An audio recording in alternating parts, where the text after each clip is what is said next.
बिस्मिल्लाहिर्रहमानिर्रहीम। अस्सलाम वालेकुम class, my name is Rao Mohammad Usman Khan. जैसे कि हम बीएड के हवाले से बात कर रहे थे, बीएड के मुख्तलिफ सब्जेक्ट की, आज हम बात करेंगे टीचिंग ऑफ उर्दू की। ठीक है, और टीचिंग ऑफ उर्दू में हमारे पास जो आज का सब्जेक्ट है वो है हमारा नज़म से रिलेटेड। ठीक है, तो इसमें हम डिस्कस करेंगे नज़म की तारीफ़ के हवाले से बात करेंगे और उसके अलावा नज़म की हम मुख्तलिफ अक़साम की बात करेंगे। तो सबसे पहले हम इसकी तारीफ़ देखते हैं। तो इसकी तारीफ़ हम मुख्तलिफ तरह से कर सकते हैं। तो ये हमारे पास नज़म क्या चीज़ होती है, मुनज़्ज़म कलाम होता है। ठीक है, एक ख़ास तरतीब से तरतीब दिया हुआ कलाम हमारे पास होता है, उसको हम नज़म कहते हैं। ठीक है, नज़म के अगर मायने देखा जाए तो नज़म के मायने भी हमें यही बता रहे हैं कि पुरना किसी चीज़ में एक ख़ास तरतीब से किसी एक चीज़ को मुनज़्ज़म करना। ठीक है, और अगर शायरी में देखे जाए तो नज़म की ख़ास अहमियत है रखती है। और उसके बाद अगर इसको इस्तिलाह देखें नज़म की तो इसकी बहुत ज़्यादा वसी इस्तिलाहात हैं।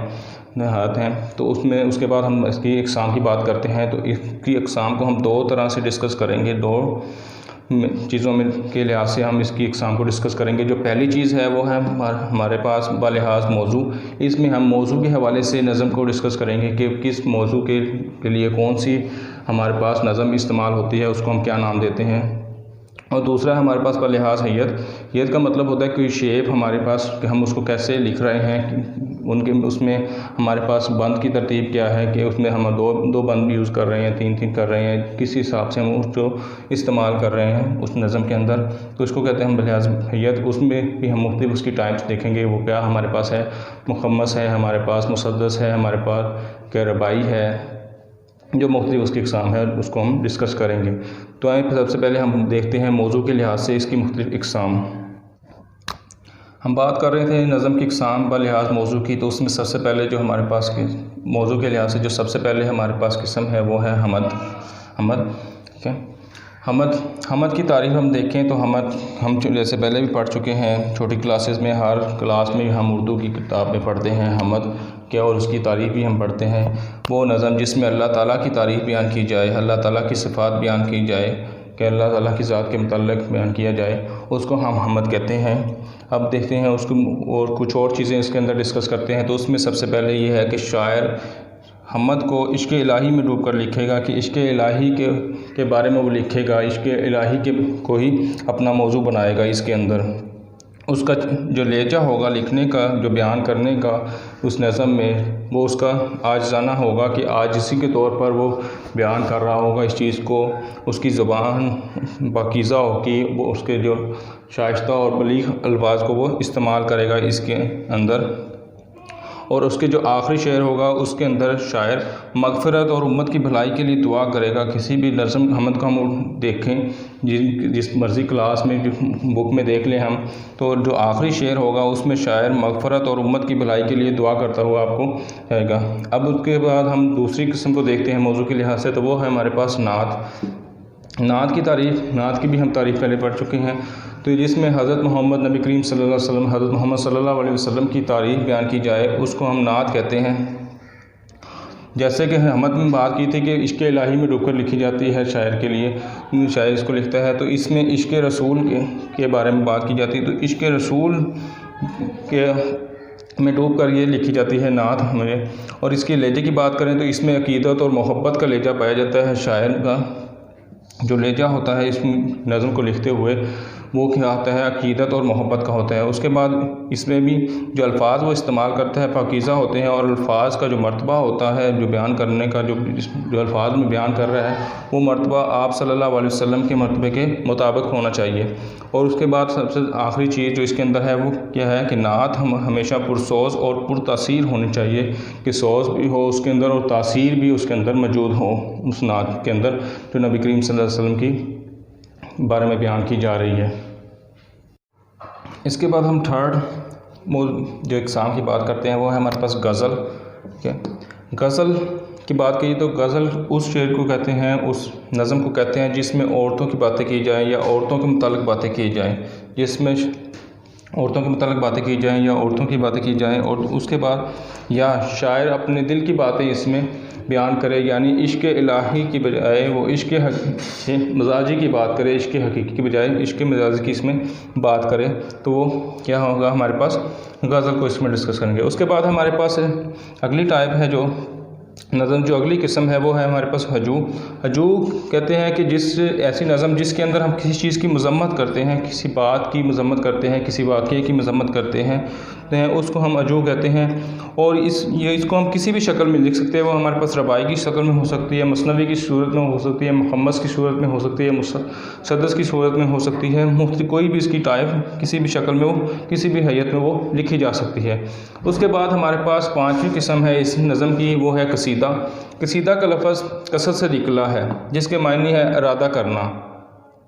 तो इसकी तारीफ़ अगर देखे जाए तो इसमें कहता है कि शायर इसमें इरादतन किसी शख्स की तारीफ़ और तौसीफ़ अशार की सूरत में बयान करता है, यानी वो इरादतन किसी चीज़ शख्स की तारीफ़ या तौसीफ़ बयान करता है अपने अशार में। अगर इसके दूसरे मायने देखा जाए कसद के, तो वो है मगज़ के मायने। और मगज़ का यही काम है, जैसे जिस्म में मगज़ का काम होता है, इस कसीदे का भी नज़म में वही काम है।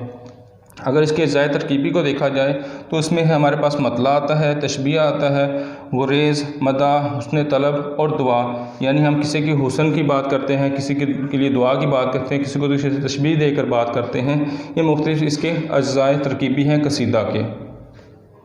नज़म की इक़साम वाले आज मौजू के बाद से हम बात कर रहे थे। हमने 5 इक़साम इसको देख लिया था। उसके बाद हम छठी इक़साम देखते हैं, देखो है मरसिया। मरसिया से क्या मुराद है? मरसिया का लफ्ज़ अरबी ज़ुबान के लफ्ज़ रसा से मुश्तक़ है, कि रसा से निकला है, जिसके मायने है मरने वाला या मरने वाले की तारीफ़ व तौसीफ़ बयान करना। कि शेर के अंदर जो किसी मरने वाले इंसान की तारीफ़ या तौसीफ़ हम बयान करते हैं किसी शेर के अंदर। अरबी की कदीम शायरी देखा जाए तो उसमें शोरा अपने अजीज़ों के लिए मरसिया लिखते थे। मरसिया में देखा जाए तो इसका आगाज़ दक्कन से हुआ, मरसिया लिखने का आगाज़ दक्कन से हुआ।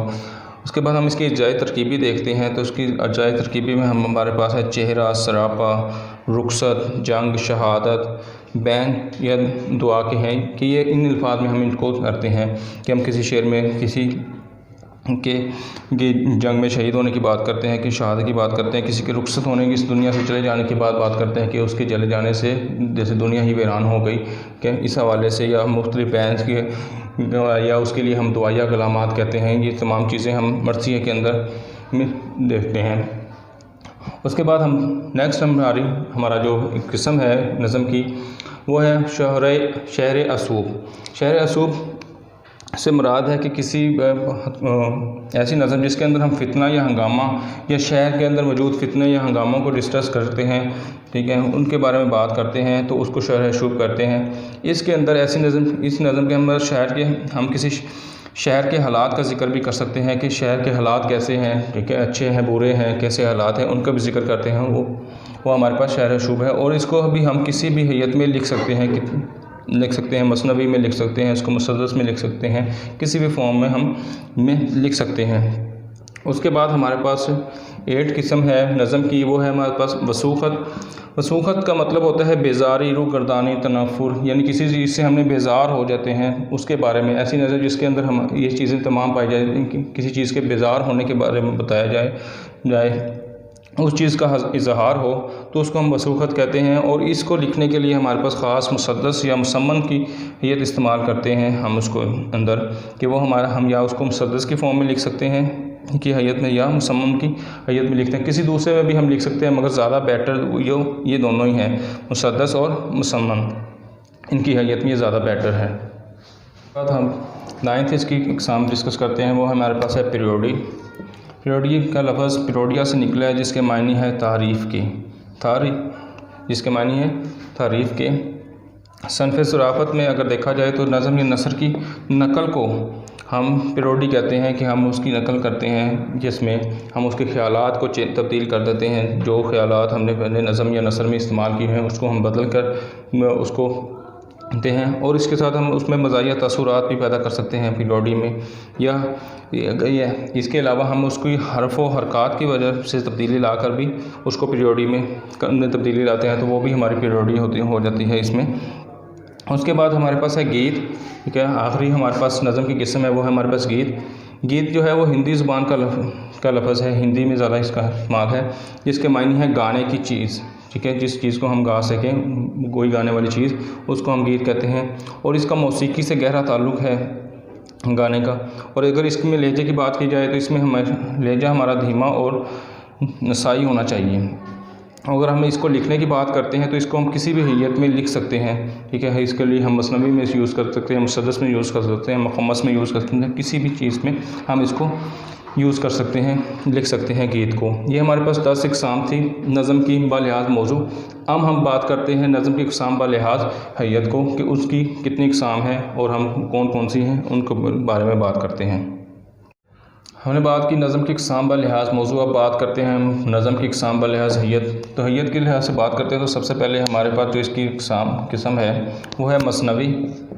मसनवी का मतलब है, मसनवी का लफ्ज़ मसना से निकला है जिसके मायने दो के हैं, ठीक है।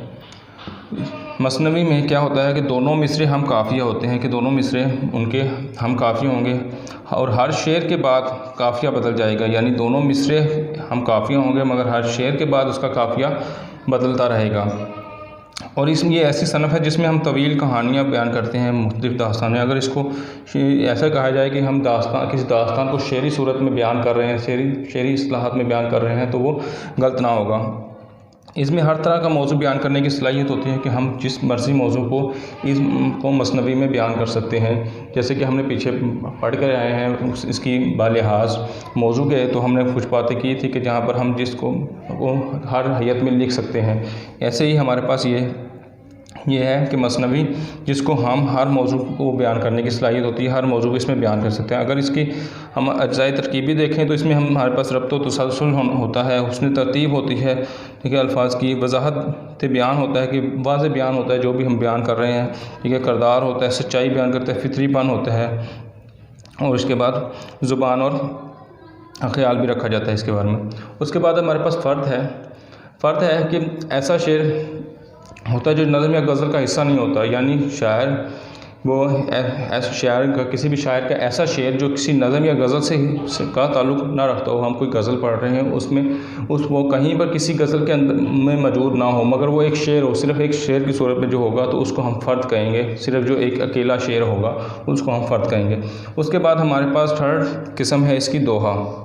दोहा जैसे नाम से ही ज़ाहिर है, दोहा यानी दो मिसरों वाली नज़म। ऐसी नज़म जिसमें सिर्फ़ दो मिसरे हों मगर वो क्या करें, वो मुकम्मल मौजू होता है, ठीक है। वो मुकम्मल मौजू को बयान कर रहा हो तो उसको हम क्या कहेंगे, उसको हम दोहा कहेंगे, जिसमें सिर्फ मिसरे सिर्फ दो ज़रूर हों नज़म में, मगर वो क्या है, वो हमारा मुकम्मल मौजू को बयान कर रहे हों तो उसको हम दोहा कहेंगे।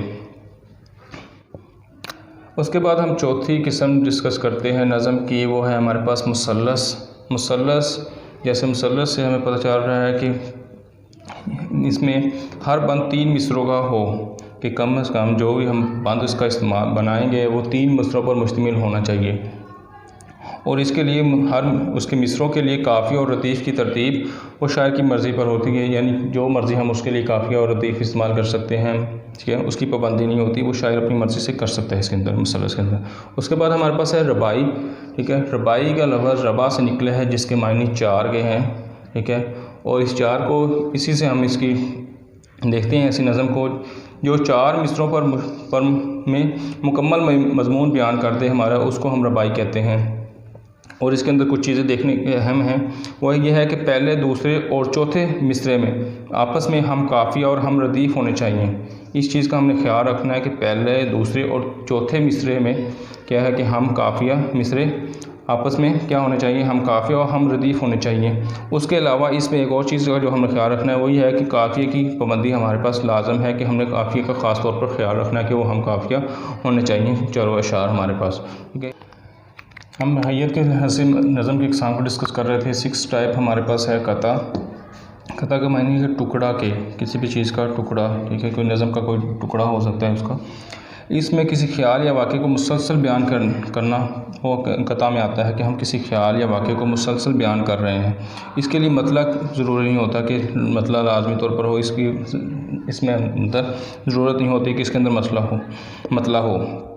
उसके बाद हर शेर में काफ़िया और रदीफ़ की पाबंदी लाजमी होगी। जैसे हमने पीछे कुछ टाइप किए हैं जिसमें काफ़िया और रदीफ़ की पाबंदी का हमने ख्याल नहीं रखा, ठीक है, जिसमें हमने कहा था, मगर इसमें कता में हमने लाजमी तौर पर काफ़िया और रदीफ़ की पाबंदी लाजमी हर सूरत करनी है। अगर मौजू की बात करें तो इसमें मौजू की कोई कैद नहीं है, हम जिस मर्ज़ी मौजू पर किताब को लिख सकते हैं। और उसके बाद किता की बात करते हैं कि कम से कम कितने अशार पर होना चाहिए, तो उसके लिए कम से कम 2 अशार लाजमी होने चाहिए, ठीक है, किसी भी कता को लिखने के लिए, कि 2 अशार में कता लिखा जा सकता है कम से कम। उसके बाद हम 7 टाइप बात करते हैं, किस्म जो है वो हमारे पास है मुखम्मस। मुखम्मस ऐसी नज़म को कहते हैं जिसके तमाम बंद 5 मिसरों पर मुश्तमिल हो, जिसके अंदर 5 मिसरे हों, ठीक है। जैसे हमने 2 वाले, 3 वाले, 4 वाले बात की, तो जिसके अंदर 5 मिसरों पर मुश्तमिल हो, जो नज़म 5 बंद पर मुश्तमिल हो, जो नज़म का हर बंद के तमाम बंद 5-5 मिसरों पर मुश्तमिल हो, उसको हम मुखम्मस कहते हैं।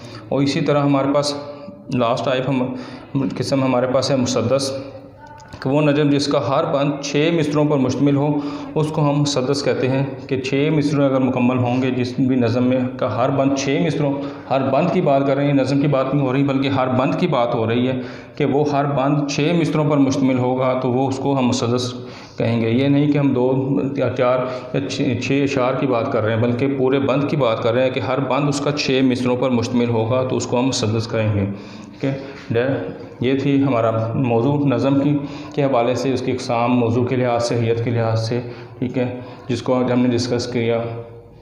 Thank you class.